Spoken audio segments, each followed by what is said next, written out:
SIR শুরু হলো, অনেক রাজনৈতিক দল মিলে বলল যে ভালো এসআইআর হোক, এসআইআরে যারা ন্যায্য ভোটার, যারা বৈধ ভোটার তারা নির্বাচিত হোক, যারা অবৈধ ভোটার তারা বাদ যায় যাক। এইভাবে মানুষকে বিভ্রান্ত করে মানুষকে বোঝালো রাজনৈতিক দলগুলো যে আপনাদের কোনো ভয় নেই, যার কাছে নথি আছে, যার কাছে কাগজ আছে। নির্বাচন কমিশনও বলল এবং তার সুরে গান গেয়ে একই রকমভাবে সমস্ত রাজনৈতিক দল মিলে বলল যে আপনার যদি মা বাবার 2002-এর লিস্টে নাম থাকে তাহলে আপনার কোনো ভয় নেই। আপনারা সবাই তাদের কথাই মেতে এসআইআরের এনুমারেশন ফর্মে সমস্ত ডকুমেন্টস সহ সমস্ত কিছু সহ আপনারা জমা দিলেন। পরবর্তীতে দেখলাম কি লজিক্যাল ডিসক্রিপেন্সি নামে একটা নতুন অধ্যায় শুরু হলো ভারতের নির্বাচন কমিশনের এই ইতিহাসে। তারপরে এখন আমরা দেখলাম কি যখন ফাইনাল লিস্ট এসে গেছে, সেই ফাইনাল লিস্টে আমরা দেখছি কি আন্ডার অ্যাডজুডিকশন মানে বিচারাধীন। এই শব্দটাকে অনেকে বলছে বিবেচনাধীন। এই বিবেচনাধীন আর বিচারাধীন এর মধ্যে কোনো তফাৎ আছে কি? সেই বিবেচনা যে ব্যক্তিরা করবে সেই নির্বাচন কমিশনের আধিকারিক, যাদের মধ্যে নিজেদের মধ্যে অসংখ্য ভুলে ভরা, তারা আপনার নাগরিকত্ব, আপনার ভোট অধিকার বিবেচনা করবে বা বিচার করবে। শেষ পর্যন্ত অনেকে প্রচার করছে যে আপনারা একদম ভেঙে পড়বেন না, আপনারা একেবারে আন্দোলন করবেন না, আপনারা কোনো কিছুই করবেন না।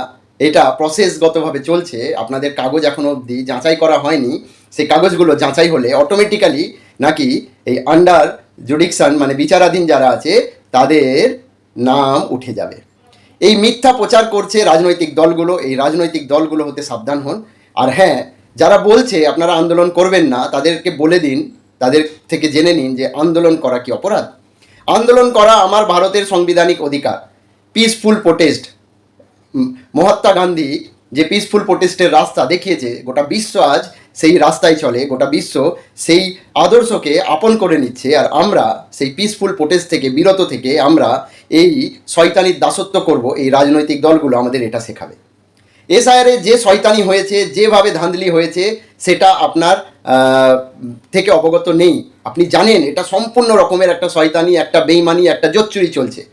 প্রত্যেক বিধানসভাতে 20 থেকে 22 থেকে 25 বা 30 হাজারের মতো ভোটারকে আন্ডার সাবজুডিকশনের মধ্যে মানে ওই বিচারাধীনের মধ্যে ফেলা হয়েছে, যাতে করে এই 20, 30, 25 হাজারের ব্যবধানে বিজেপির জিততে সুবিধা হয়।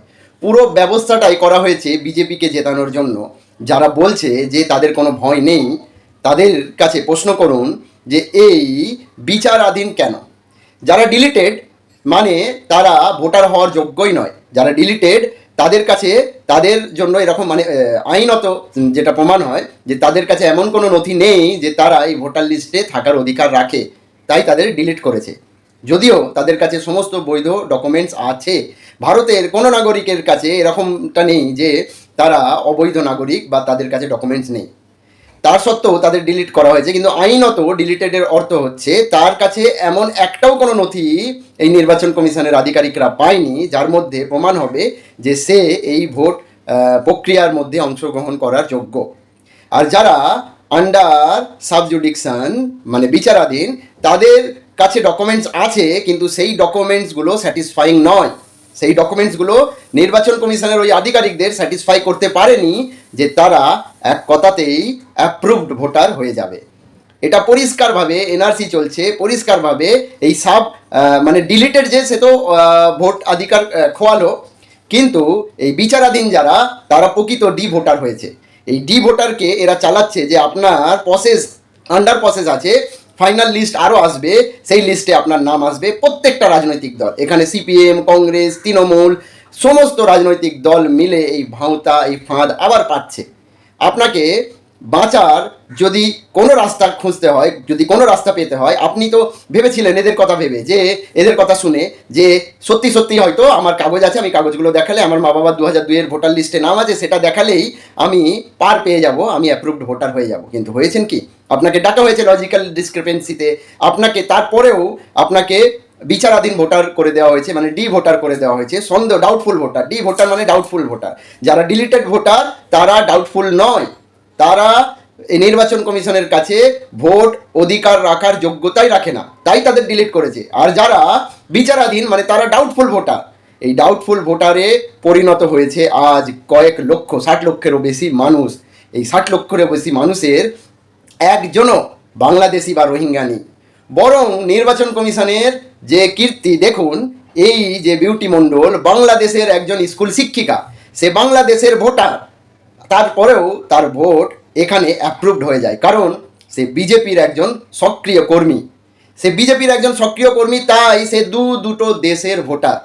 আমাদের ভারতের নির্বাচন কমিশন এত স্বচ্ছ, এত সুন্দর, এত সুষ্ঠু একটা লিস্ট, এত নিখুঁত একটা লিস্ট বানিয়েছে, যেখানে ভারতের একজন ভোটার বাংলাদেশেরও একজন ভোটার হতে পারে।